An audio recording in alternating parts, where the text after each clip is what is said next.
Okay, now to most people, lying appears to be a breach of ethics. However, there are situations in which lying may be your best course of action when feelings are involved. Research shows that lying does, in fact, threaten relationships. Not all lies are equally devastating, and research suggests that the liar's motives can make a significant difference in whether the deception is perceived as acceptable by others.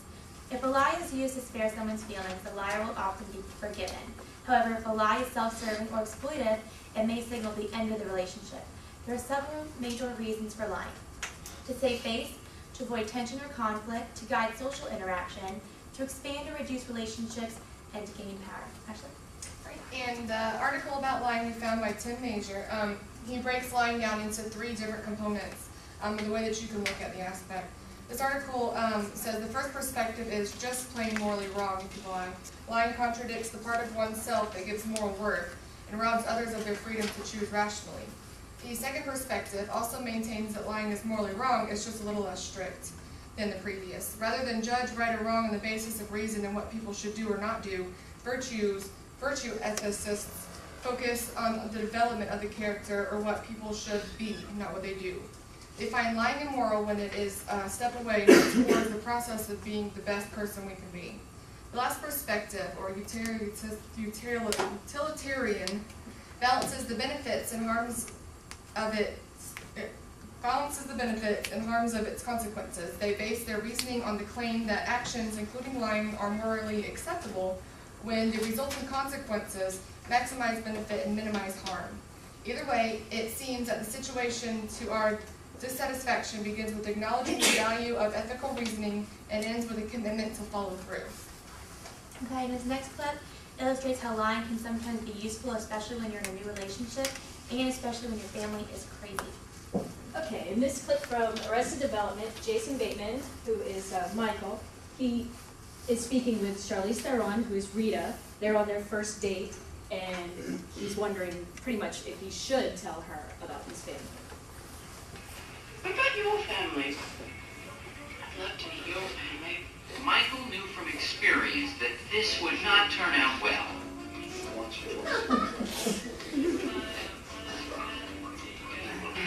You like the small? Why'd you come back from the media?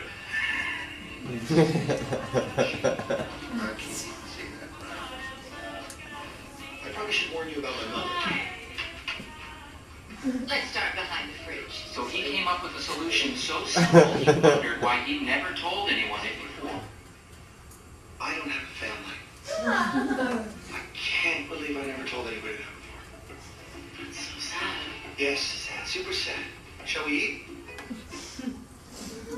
Okay, a benevolent lie can be an unmalicious or even helpful to the person to whom it is told. Often people use benevolent lies to so that you don't hurt the other person's feelings. This clip from The Office is an example of a benevolent lie. In this clip, we have Pam. She has been set up on a blind date with one of Kelly's friends, and Kelly's going to come over to the desk and commiserate with her about it. Oh my god, are you so excited for tonight? I'm so excited you guys are going to click. I can feel it. So what are you ordering?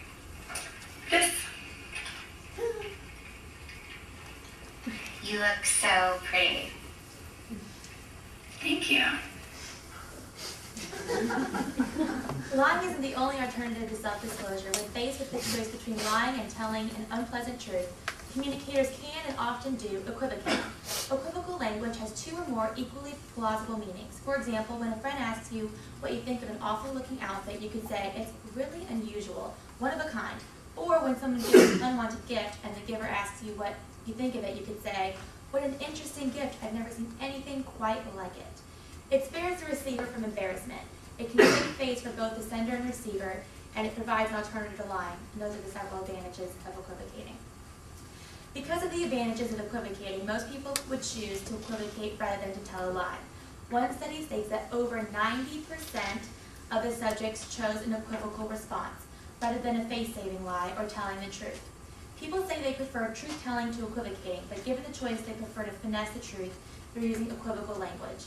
This video from the show Arrested Development illustrates the advantages of equivocating. In this scene, we have Maybe, who is just getting off the phone with her love interest, Steve Holt, and her cousin, George Michael, comes into the room. George Michael has a secret crush on his own cousin. Another date with Steve Holt? Yeah, we're getting pretty serious. They weren't. was just avoiding her real crush on George Michael. Steve sure knows how to please a lady. Good. I was hoping he would be gifted sexually. I mean, I guess it makes sense, older guys expect certain things. They do. What a fun, sexy time for you. So hints are more direct than equivocal statements. A hint aims to get a desired response from others. Hinting can spare other discomfort that comes from the full, honest truth. Hints can be face-saving, especially when the information is embarrassing. I am too busy to continue with this conversation. I know you're busy. I better let you go. Please don't smoke in here because it is bothering me. I'm pretty sure that smoking isn't permitted in here. I'd like to invite you out for lunch, but I don't want to risk it. Gee, it's almost lunchtime. Have you ever eaten at the Italian restaurant around the corner? And now here's Melody to introduce a clip from Vanilla Sky.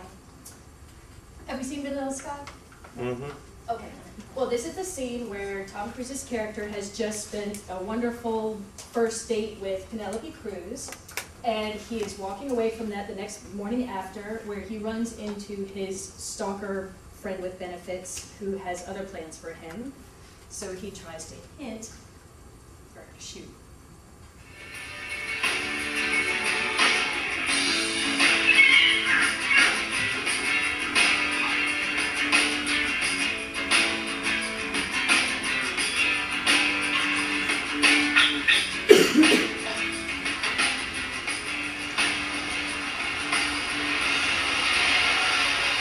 David Ames.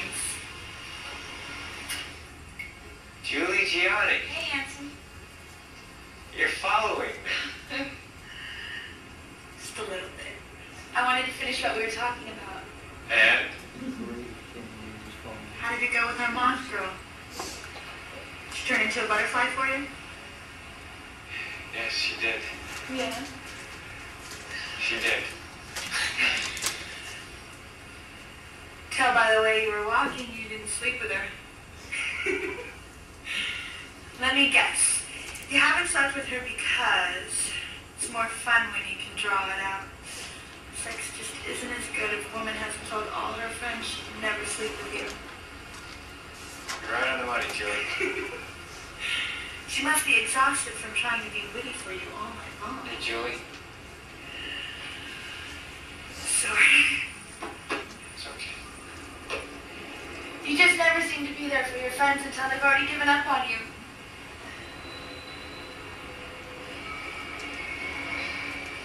I'm not blowing you off. I want to be alone for a little bit. Trust me. I have a lot of things that I have to take care of. And if we're friends, which we are, okay, then you'll understand that. I'm sorry. How weird. I missed an audition and it just made me feel bad you didn't invite me to your party.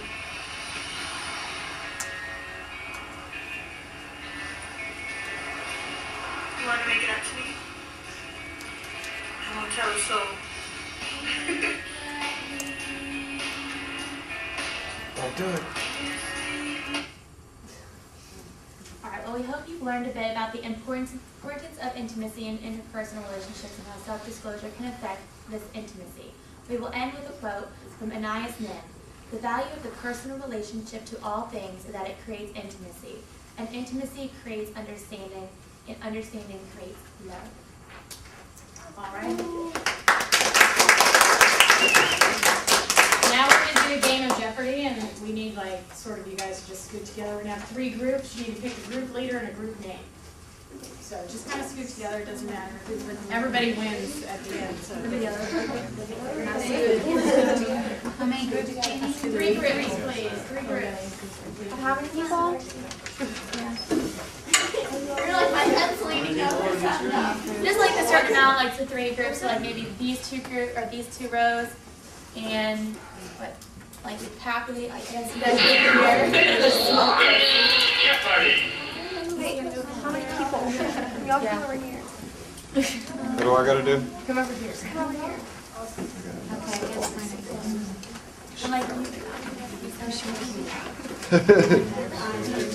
I moved your sunglasses so I didn't crash. oh, you're cool. I'm gonna steal those Twigs though. You're gonna get some at the end of the class anyway, and you get your choice. We didn't say